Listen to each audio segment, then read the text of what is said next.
पिछली वीडियो में हमने बहुत आसान ईथर को नाम दिया था। इस वीडियो में हम थोड़े से मुश्किल ईथर्स को नाम देंगे।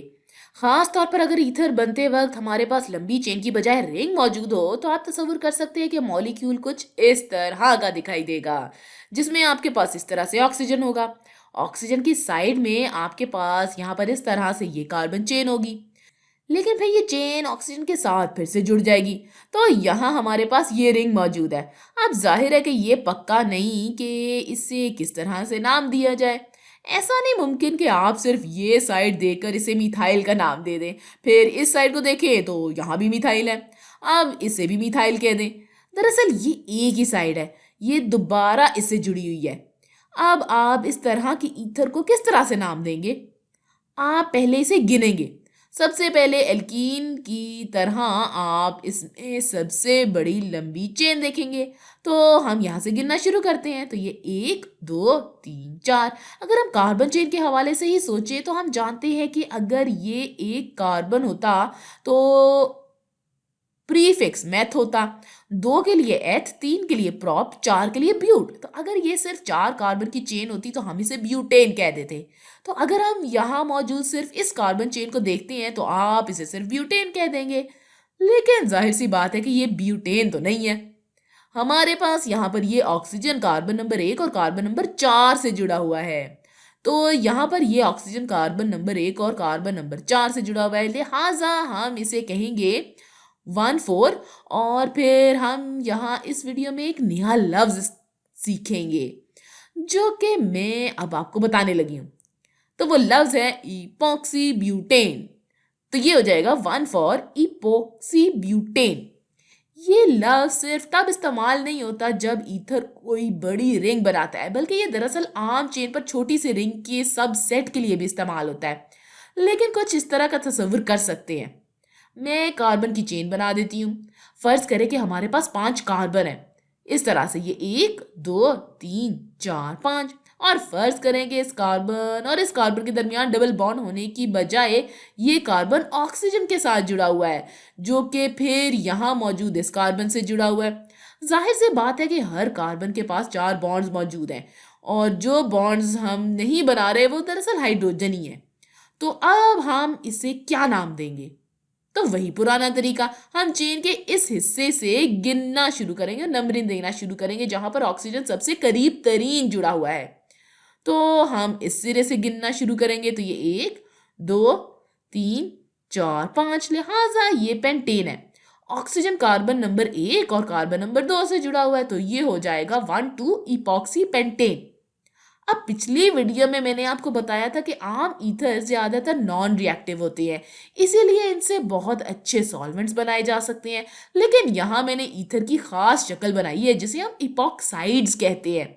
जब आपके पास ये इस तरह से 3 एटम की चेन हो जिसमें 2 कार्बन और 1 ऑक्सीजन हो, तो इस तरह की ईथर की खास शक्ल को इपॉक्साइड कहा जाता है। और ईथर की ये किस्म दूसरे ईथर के बरअक्स काफी ज्यादा रिएक्टिव होती है।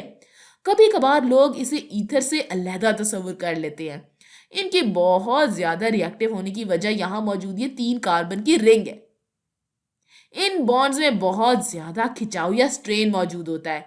ये इलेक्ट्रॉन्स, ये बॉन्ड्स एक दूसरे के बहुत ज़्यादा करीब होना पसंद नहीं करते। अगर आप इन्हें मॉलिक्यूल्स के असली मॉडल सेट से बनाने की कोशिश करें तो आपको इस बॉन्ड को बनाने में से मोड़ने में काफ़ी मुश्किल पेश आएगी। तो ये काफ़ी ज़्यादा गैर मुस्तहकम होता है। अच्छा, तो अब इन एपॉक्साइड्स को नाम देने का एक और तरीका भी होता है, और ये मुकम्मल तौर पर जायज़ तरीका है। आप बिल्कुल इसे इस ईथर की तरह नाम दे सकते हैं जिसके पास रिंग मौजूद हो।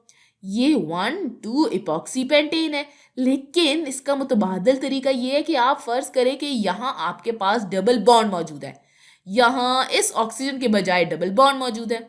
अगर आपके पास यहाँ पर डबल बॉन्ड है तो ये कहलाएगा क्या भला? 1 पेंटीन। ये 1 पेंटीन तब कहलाएगा जब यहाँ ऑक्सीजन मौजूद नहीं होता और सिर्फ डबल बॉन्ड होता है।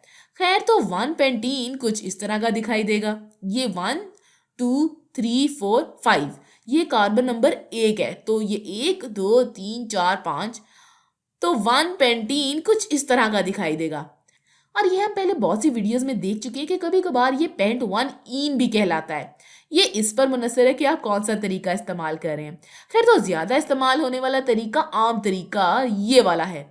यहाँ हमारे पास इस डबल बॉन्ड की बजाय ऑक्सीजन मौजूद है, तो हम इसे सिर्फ वन पेंटीन कहने की बजाय वन पेंटीन ऑक्साइड कहेंगे, इस तरह से।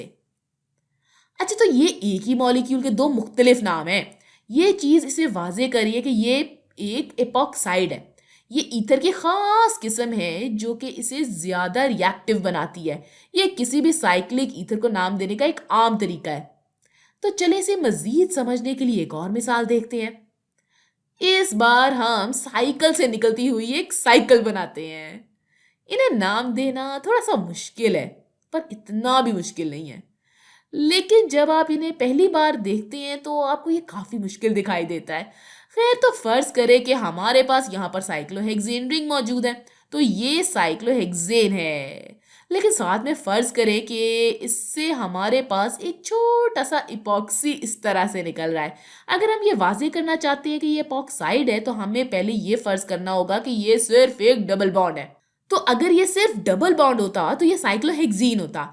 अगर ये ऑक्सीजन यहाँ पर मौजूद ना होता और इसकी बजाय सिर्फ डबल बॉन्ड होता तो हम इसे साइक्लोहेक्सीन कह देते। यहाँ आपको नंबर भी मुख्तस करने की ज़रूरत नहीं होती, क्योंकि ये डबल बॉन्ड तो कहीं पर भी हो सकता है और ये बुनियादी तौर पर एक ही मॉलिक्यूल होता। लेकिन अब चूंकि हमारे पास इन दोनों कार्बन से जुड़ा हुआ यहाँ पर डबल बॉन्ड की बजाय ऑक्सीजन मौजूद है, तो हम इसे साइक्लोहेक्सीन ऑक्साइड कहेंगे। यहाँ मौजूद इस हिस्से की वजह से हम इसे साइक्लोहेक्सीन ऑक्साइड कहेंगे। अगर हम इसे अपने पुराने ईथर की तरह नाम देना चाहें तो हम पहले साइक्लोहेक्सेन लिखेंगे और फिर इसके आगे इपॉक्सी लगा देंगे। ये दोनों तरीके बिल्कुल ठीक हैं। एक बार फिर बताती चलूँ कि आपको इन्हें गिनने या नंबर देने की ज़रूरत नहीं है, क्योंकि आप इसे 1,2 इपॉक्सी साइक्लोहेक्सेन भी कह सकते हैं। अगर आप इसे कार्बन नंबर 1 और इसे कार्बन नंबर 2 बनाएं, लेकिन आप जानते हैं कि ये दोनों बराबर वाले कार्बन पर होंगे, तो ये इनमें से कोई सा भी कार्बन हो सकता है। ये कार्बन नंबर 3 और 4 पर भी हो सकता है और ये बुनियादी तौर पर एक ही मॉलिक्यूल होता है। खैर, तो ये चीज इस चीज को वाज़ेह करी है कि ये स्ट्रक्चर का मॉलिक्यूलर स्ट्रक्चर होता है।